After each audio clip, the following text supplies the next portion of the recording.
Hi guys, it's me, Professor D, and welcome back to my YouTube channel.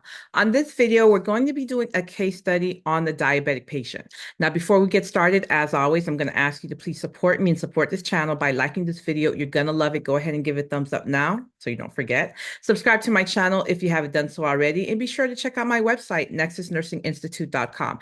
There you can sign up for a next generation NCLEX review session, part 1 and part 2. You can sign up for a private tutoring session with me. If you want to pick my brain about something, you can sign up for a consultation session. If you're currently in the nursing program and you are struggling, you need that extra push, you can get an audio lesson or several audio lessons. All those resources can be found at my website, nexusnursinginstitute.com. Almost daily, you can find me covering a variety of nursing topics across my social media platforms such as TikTok, Instagram, Facebook, or right here on YouTube. My handle is the same everywhere, Nexus Nursing. Without any further ado, guys, let's get started. I want you to take a look at this case study, okay? Now, it says we have a 54-year-old patient, Mr. John Carter. He presents to the ER with complaints of fatigue, increased thirst, frequent urination for the past 3 weeks. He also reports unintentional weight loss of 10 pounds over the past month. He denies any recent illness, but states he has been under a lot of stress at work. Mr. Carter has a history of hypertension, which is managed with medication, but no previously diagnosed diabetes. Initial assessment, look at the vitals. Temp 98.6, heart rate 88 beats per minute, respiration 20 breaths per minute, blood pressure 140/92, O2 sat 98% on room air. Labs, the blood glucose 356, hemoglobin A1C 11.2, sodium 136, potassium 4, BUN 22, creatinine 1.1, urine ketone and urine glucose both positive. Upon physical exam, the patient's alert and oriented, no acute distress, mucous membranes are dry, capillary refill 3 seconds, no edema noted. Okay, this is what our patient looks like. Now, I have a couple questions for you, but before we even get into that, what I encourage you to do when you get a case study in front of you, it's presented to you. The first thing you do after you read the information, before you even get to the questions, go ahead and either highlight or mark down all of the abnormalities. So I want you to take a second and do this. Look at everything, and I want you to either mark it down or highlight the abnormalities. And the reason you're doing that, what's the word I'm looking for? It points out to you the most pertinent information to give you a picture of what's really wrong with your patient, right? We're pulling out all the fluff, okay? So you should have either highlighted or, jotted this down. Everything that's wrong: fatigue, increased thirst, frequent urination, unintentional weight loss, being under a lot of stress. Now, when we look at the vital signs, what's abnormal? That blood pressure, it's slightly elevated. Under labs, glucose is elevated. So is the hemoglobin A1C, and urine ketones are both positive. They should not be, right? When we look at the physical exam, the abnormality we have there is dry mucous membranes. Highlight, underline, or jot down all of the abnormalities so it can stick out to you and you have a better picture of what's wrong with your patient. Now, I have a couple questions for you. First question: what is a priority nursing diagnosis for Mr. Carter? Here are your options: risk for infection, deficient fluid volume, impaired gas exchange, or altered nutrition. I'm going to ask that question again. What is a priority nursing diagnosis for Mr. Carter? Risk for infection, deficient fluid volume, impaired gas exchange, or altered nutrition?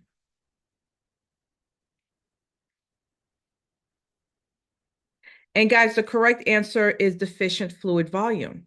Whenever you're being asked about a priority, you always have to think about, number one, what's actually relevant to your patient, but even more important than that, what can actually harm them the most? That's going to be your priority. Deficient fluid volume.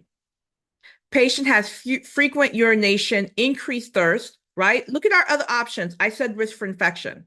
Is there anything here that will make you think the patient has an infection? The temperature is not elevated. We don't even have WBC, right? We don't have anything that's talking about drainage that has a foul odor or that's mucopurulent, redness at a site, nothing, no increased ESR, CRP, nothing that's telling us that the patient has an infection. So it couldn't be that.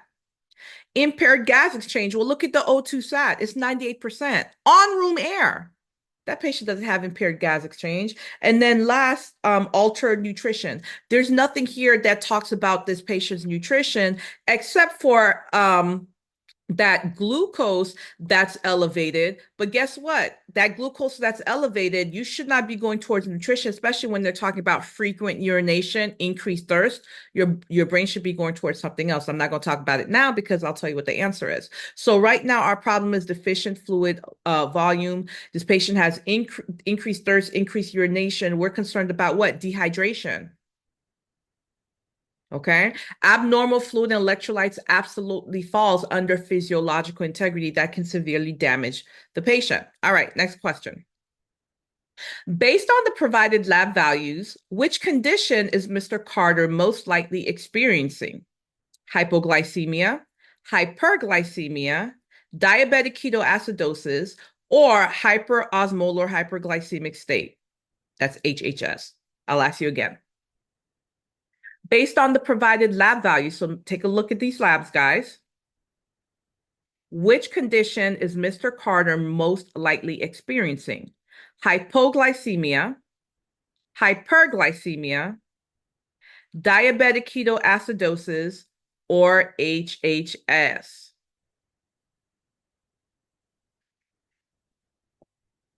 All right, guys, and the correct answer is DKA. Diabetic ketoacidosis. How do we know this? Look at the labs. Ketone is what? Positive. This patient's spilling out ketones. Diabetic ketoacidosis. Guys, in diabetic ketoacidosis, first of all, the blood sugar is usually between like 250 and 600, which falls in line with this patient's blood glucose, 356, and they're spilling ketones in the urine. Now, let's look at our other options. The first option I gave you was hypoglycemia. There's no way, right? Hypoglycemia is when the patient's blood sugar is less than 70. This patient's blood glucose is way higher than that. So it's not hypoglycemia.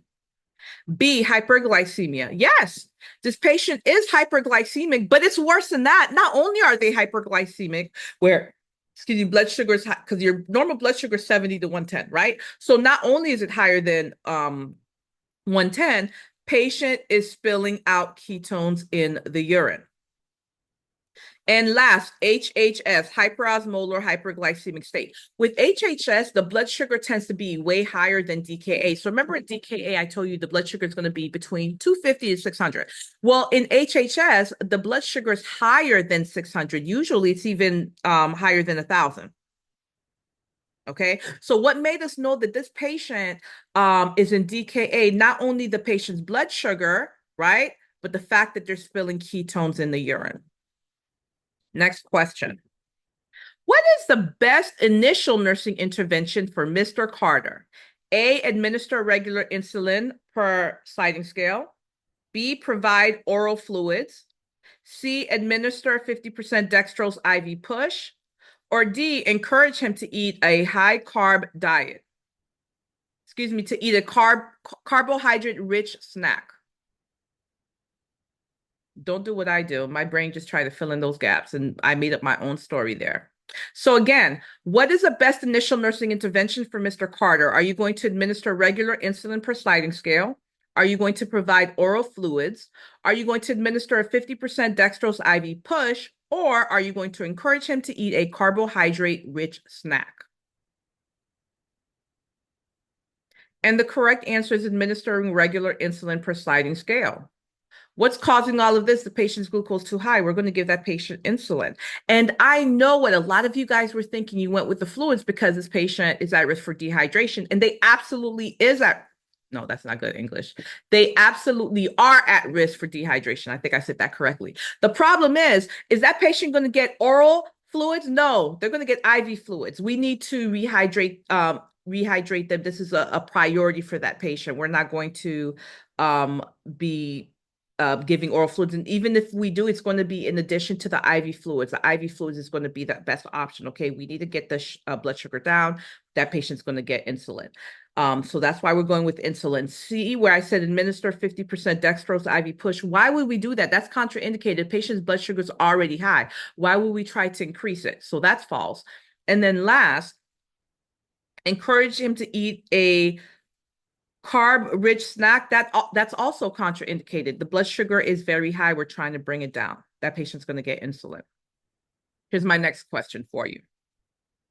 Which additional lab test would help differentiate between DKA and HHS? Which lab test is not here, but it would help you differentiate between that patient being in diabetic ketoacidosis versus hyperosmolar hyperglycemic state? Would it be the serum bicarb, the CBC, liver function test, or serum calcium? Again, which additional lab tests would help differentiate between DKA and HHS? Is it serum bicarb? Is it CBC? Is it liver function test? Or is it serum calcium? And guys, the correct answer is serum bicarb, the serum bicarbonate. Guys, a low bicarb is the hallmark of DKA. Why? Because of the metabolic acidosis, right? In DKA, that bicarb is going to be low. It's going to be less than 18. It's going to be low. But in HHS, it's either going to be normal or just slightly decreased. It's going to be normal or just slightly decreased. It's going to be above 18, but in DKA, it's going to be very low. It's going to be less than 18. All right, that is the hallmark, and that would help you differentiate if we're talking about DKA versus HHS. What complication is most important to monitor for given this patient's condition? Is it seizures, hypokalemia, hypoglycemia, or cardiac arrhythmias? Again, what complication is most important to monitor for given the patient's current condition? Seizures, hypokalemia, hypoglycemia, or cardiac dysrhythmias, or cardiac arrhythmias. And guys, the correct answer is hypokalemia. So let's talk about this. This patient is in DKA. We're giving them insulin. We're treating this metabolic acidosis. Well, guess what?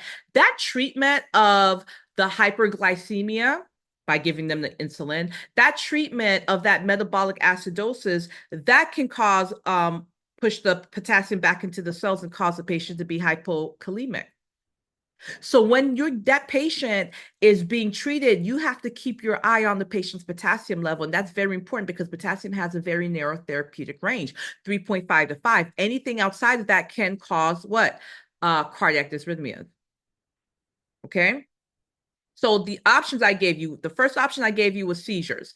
We're going to be concerned about seizures if the glucose drops too quickly. That's why we're being very careful. We're going to be giving that patient insulin. And once we get the glucose down to around 250, they're going to be getting insulin, but also dextrose, glucose. Why? We don't want the blood sugar drop too fast because that can cause the patient to have seizures.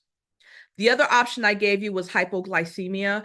Anytime we're giving insulin, we're always going to be careful not to overcorrect the problem and cause the patient to be hypoglycemic. So yes, we're going to be watching out for that, but that's not the priority in this situation, because again, our priority is the worst thing that can happen to the patient at this moment. And we know us treating that patient with the insulin and treating that metabolic acidosis, the worst thing that can happen is that hypokalemia.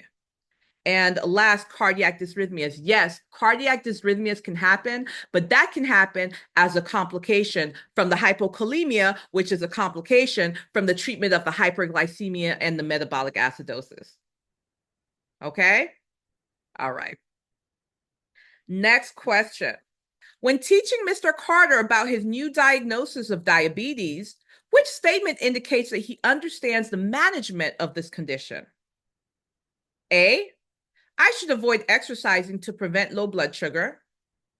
B, I need to take my medication only when my blood sugar is above 200. C, I will check my blood sugar before meals and at bedtime. Or D, I can eat as much sugar-free candy as I want since it won't affect my glucose. Again, When teaching Mr. Carter about his new diagnosis of diabetes, which statement indicates he understands the management of his condition? A, I should avoid exercising to prevent low blood sugar. B, I need to take my medication only when my blood sugar is above 200. C, I will check my blood sugar before meals and at bedtime. D, I can eat as much sugar-free candy as I want since it won't affect my blood glucose. And the only correct answer here, guys, is C, I'll check my blood sugar before meals and at bedtime. Why? Because we know that when the patient is about to eat before meals, right? When they eat, what's going to happen? The blood sugar is going to go up, right? So we want that baseline, and that's going to actually not only help the patient, that's going to help the healthcare provider and staff to understand how that sliding scale should be going. But you expect before you eat, we need to know what your blood sugar is, right? Do you need insulin? Because guess what? As soon as you eat, your blood sugar is going to go up, and before you go to bed. Now, let's look at the wrong answer choices. A, I should avoid exercising to prevent low blood sugar. No, you should exercise and you should also eat a healthy diet. Now, before you exercise, you should take your blood sugar level, absolutely, but you should not avoid exercising. We want you to be healthy. That's false. B, I need to take my medication only. What did I tell you about that word only? Stay away from answer choices that have only. I need to take my medication only when my blood sugar is above 200. That's crazy. Again, normal blood sugar 70 to 110, right? So you need to take your medication as ordered or per sliding scale. And then last, I can eat as much sugar-free candy as I want since it won't affect my blood glucose. It still is going to contribute to calories, right? So the only correct answer is checking the blood sugar before meals and at bedtime. Next question. What's the most important action for the nurse to take when administering insulin to Mr. Carter? Is it A, rotate injection sites to prevent lipodystrophy? B, shake the insulin vial vigorously before drawing up the dose? C, inject insulin directly into a vein? Or D, use the same injection site each time for consistency? I'm going to repeat the question. What's the most important action for the nurse to take when administering insulin to Mr. Carter? A, rotate injection sites to prevent lipodystrophy. B, shake the insulin vial vigorously before drawing up the dose. C, inject the insulin directly into the vein. Or D, use the same injection site each time for consistency. And the only correct answer is rotate injection sites to prevent lipodystrophy. You have to rotate sites because if you use that same area, that tissue gets hard. And guess what? It decreases absorption. Okay? Let's look at our wrong answer choices. B, shake the insulin vial vigorously. No. First of all, you're not going to shake it. You're going to roll it between your hands and you're going to roll it gently. C, inject the insulin directly into the vein. No, it's given subcutaneously. And then D, use the same injection site for each time for consistency. Nope, that will cause lipodystrophy. And guess what? That's going to decrease absorption. So you're not going to do any of those. You're going to rotate the sites. Last question. Which finding would indicate an improvement in Mr. Carter's condition? A, blood glucose of 220, B, hemoglobin A1C of 9, C, capillary refill of 4 seconds, or D, clear urine without ketones? I'll ask that question again. Which finding would indicate an improvement in Mr. Carter's condition? A, blood glucose of 220, B, hemoglobin A1C of 9, C, capillary refill of 4 seconds, or D, clear urine without ketones?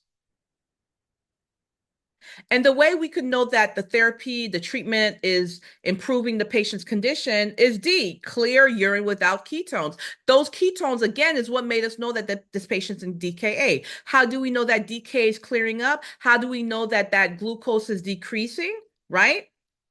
The urine's clear of ketones. They stop spilling ketones into the urine. Let's look at the wrong choices.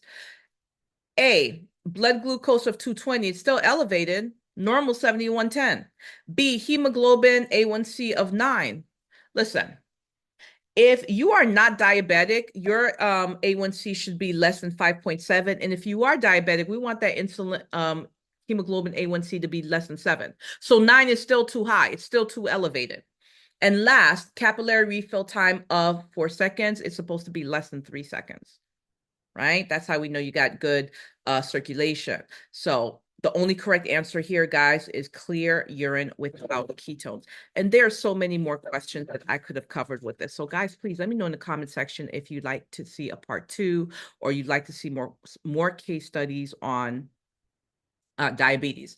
But just to recap, when you get a case study, I highly encourage you to highlight or just point out all of the abnormalities, because that will make them stick out to you and kind of create a picture in your brain on what you think is going on with the patient, because it kind of filters out all of the fluff.